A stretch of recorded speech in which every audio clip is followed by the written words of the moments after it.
Welcome back to my channel. তো কালকে সবাই জানেন যে রথযাত্রা আমাদের বাঙালির বড় উৎসব।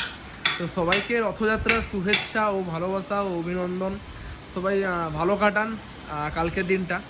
তো এইদিকে যেমন দেখতেই পারছেন পরপর চ্যাথিসগুলো সব পড়ে গিয়েছে এখানে।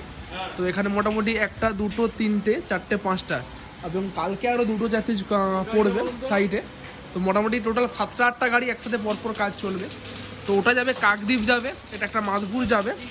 তো ওটা যাবে আপনার কেশপুর যাবে, আর ওটা যাবে আপনার মেচোগ্রাম। আরেকটা গাড়ি যাবে আপনার যেমন নামখানা কাকদ্বীপ যাবে।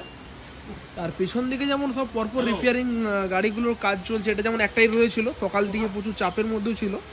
আর ওখানে আবার নতুন গাড়ি ফুল রেডি হয়ে রয়ে আছে। এটা যাবে আপনার কোলাঘাট যাবে, যশোর ও কোলাঘাট যাবে। অবশ্যই কমেন্ট করে জানাবেন, যারা এরকম মেশিন ভ্যান নেবেন অবশ্যই কল করতে পারেন, নাম্বার তো দেওয়া রয়েছে।